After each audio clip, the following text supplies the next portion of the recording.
मैं कोई त्योहार नहीं करती, कोई मैं व्रत नहीं करती, तीज भी नहीं करती, सिंदूर भी नहीं लगाई हूँ। और मेरे पति प्रोफेसर रमाकांत ठाकुर जी बिल्कुल हेल्दी और स्वस्थ हैं। मैं ब्राह्मणों से, इस व्यवस्था से बहुत दूर हूँ और बहुत सालों से हूँ, मान्यवर जा रहे हैं 2001 से। और आज हमारे सारे बच्चे सफल हैं। 2 बेटियां हैं मेरी जो इंटर कॉलेज में लगी हैं 2 साल पहले। एक का गायघाट में है, वो भी आ जाएगी, और एक मधुबनी में थी, वो भी ट्रांसफर होके यहाँ आ जाएगी। एक बेटा MBBS कर रहा है। सारे बच्चे सफल है। नहीं है कि हम भगवान को नहीं मानते हैं तो भगवान की वजह से हमारे बच्चे नहीं, सारे बच्चे सफल। परिवार सुखी है, दोनों सर्विस में हैं, ठीक हैं, स्वस्थ हैं, आपके सामने खड़े हैं। तो मन से, ये मन का जो भ्रम है ना, जो आप उधर दे रही है ना, उसे निकाल के फेंकिए। एक शराबी पिता से भी ज्यादा खतरनाक एक पाखंडी माँ होती है। एक शराबी पिता से भी ज्यादा खतरनाक एक पाखंडी अंधविश्वासी माँ होती है। कैसे? कभी भी एक शराबी पिता ये नहीं चाहेगा कि मेरे बच्चे शराबी बने, कभी भी नहीं चाहेगा। लेकिन जो अंधविश्वासी माँ होगी, पाखंड में डूबी हुई माँ होगी, धार्मिक कर्मकांडों में उलझी हुई माँ होगी, वो हमेशा चाहेगी कि मेरे बच्चे भी ऐसा ही बने। इसलिए सबसे ज्यादा जवाबदेही और जिम्मेदारी हम महिलाओं के कंधे पर है। हम क्या देखना चाहते हैं, अपने बच्चों को क्या बनाना चाहते हैं? अपने बच्चों को मजबूत बनाना चाहते हैं, साइंटिफिक अप्रोच वाला बनाना चाहते हैं, या उन्हें हम धार्मिक कर्मकांडों में उलझा करके उन्हें मानसिक रूप से पंगु बनाना चाहते हैं? ये आपको तय करना होगा। कितना अजीब लगता है जब हमसे गाय का गोबर रख के कहा जाता है कि तुम इसे मान लो कि गणेश है। पूजा होता है तो होता है ना। आप समझ सकते हैं कि पढ़ा लिखा व्यक्ति भी कोई गाय का गोबर ला के रख दे और उसे कहे कि मान लो कि गणेश हैं, तो हमारा विवेक कहाँ है? हम कितने विवेकशील हैं? समझ सकते हैं आप कि हम कितने विवेकशील रह गए कि गोबर को रख के कहा जाता है कि मान लो कि गणेश। वहीं पर पहचान हो गई कि आप में विवेक कितना है, आप क्या सोचते हो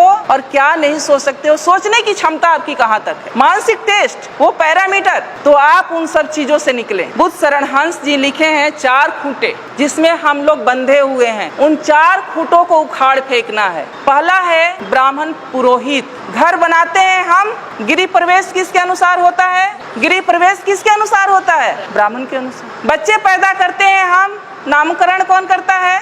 शादी विवाह ठीक करते हैं हम, बिना तिथि कुछ नहीं करते। तो वो जानता है, जबकि वो ऐसा है कि वो आपसे हो सकता है कि बिना पढ़ा लिखा ब्राह्मण हो, कुछ नहीं जानता हो, लेकिन वो जैसे नचाएगा आप वैसे नाचेंगे। दूसरा खूंटा है उनके शास्त्र, जो उन्होंने शास्त्र लिखे हैं। वेद है, उपनिषद है, गीता है, महाभारत है, मनुस्मृति है, जिसमें महिलाओं के लिए पता है आप लोग को क्या लिखा है? महिलाएं एक लता की समान है। लता मतलब समझती हैं, जो ये बेल होती है, बेल, तुरई की बेल होती है, लौकी की बेल होती है, उसके समान है। यानी उसमें कोई दम नहीं होता है, कोई शक्ति नहीं होती है, उसको ऊपर चढ़ने के लिए सहारे की जरूरत होती है। उसी तरह से महिलाओं को माना है कि महिलाएं एक लता के समान है, जिसे बचपन में पिता के अधीन, युवावस्था में पति के अधीन और वृद्धावस्था में पुत्र के अधीन रहना चाहिए। आगे कहता है कि महिलाएं नरक की द्वार हैं। कितनी गालियां दी गई है। तीसरा है उनके त्योहार। मैंने अभी कहा कि त्योहार का मतलब होता है तुम्हारी हार, यानी हम जो भी त्योहार मनाते हैं, अगर उसका सही तरीके से विश्लेषण किया जाए तो हम अपने महापुरुषों के हार का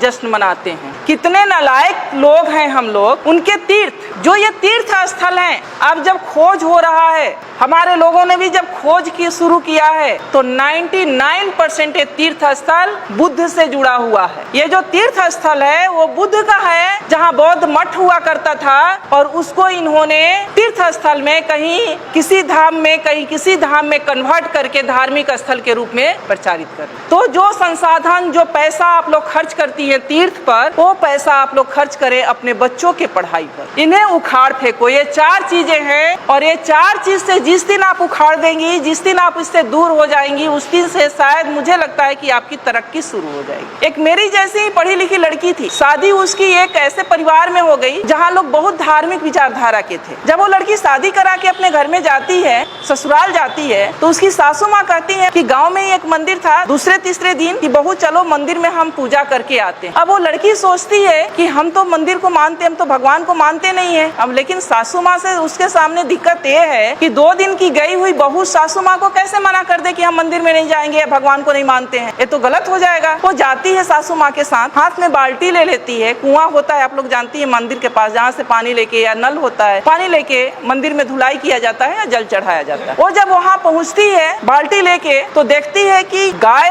का मूर्ति बाहर बना हुआ है। वो गाय के थन के नीचे बाल्टी रख देती, सासू माँ अभी ये गाय दूध देगी तो घर ले चल के खीर बनाएंगे। उसकी सासू माँ हंसने लगती है कि मेरी बहू तो पागल है, पत्थर की गाय कहीं दूध देगी, मैंने तो ये सोचा था कि ये गाय दूध देगी और हम घर में जाके खीर बनाएंगे। वहाँ से बाल्टी उठा लेती है, फिर वो थोड़ा आगे बढ़ती है तो वहाँ पर शंकर जी का मूर्ति लगा रहता है, तो उनके गले में एक सांप फुफकार रहा होता है, तो वो डरने का नाटक करती है और पीछे हट जाती है, सासू माँ से चिपक जाती है। सासू माँ अभी तो ये नाग मुझे डस लेगा। फिर उसकी सासू माँ हंसती है कि क्या वास्तव में मेरी बहू पागल है क्या? ये कहती है कि पत्थर का नाग मुझे डस लेगा, तो कहती है तुम पागल हो गई हो क्या, ये तो पत्थर का है, ये क्या तुम्हें डस सकता है? सासू माँ उसको अंदर ले जाती है जहाँ एक देवी की मूर्ति रहती। फिर उसकी सासू माँ कहती है कि बेटा देवी के चरणों में ये सब चढ़ा के देवी से आशीर्वाद ले लो, ये माँ बहुत आशीर्वाद इनका फलीभूत होता है, तुम आशीर्वाद ले लो। जब ये बात उसकी सासू माँ कहती है तब वो लड़की कहती है, अपने सासू माँ के चरणों में गिर जाती है, कहती है कि माँ पत्थर की गाय अगर दूध नहीं दे सकती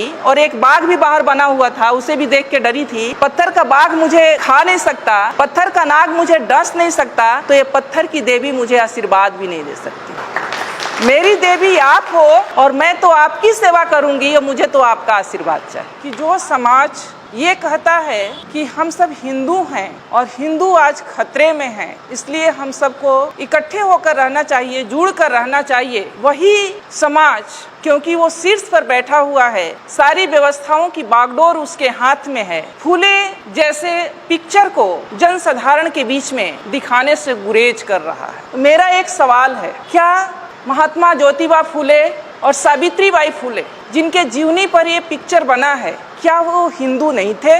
क्या वो हिंदू व्यवस्था को नहीं मानते थे? और अगर वो हिंदू व्यवस्था को मानते थे, हिंदू थे, तो फिर इस पिक्चर को जनसाधारण के बीच दिखाने से गुरेज क्यों? ये एक बहुत बड़ा सवाल है जो सिर्फ मेरे नहीं, जो लोग आज एक झंडे के नीचे एकत्र होने के लिए हिंदुत्व के नाम पर मरे जा रहे हैं, उनको सोचने वाली बात। सावित्रीबाई फूले और ज्योतिबा फूले एक ऐसा नाम है जिन्होंने आपको आज इस स्थिति में बैठने का हक दिया। अगर मैं आज एक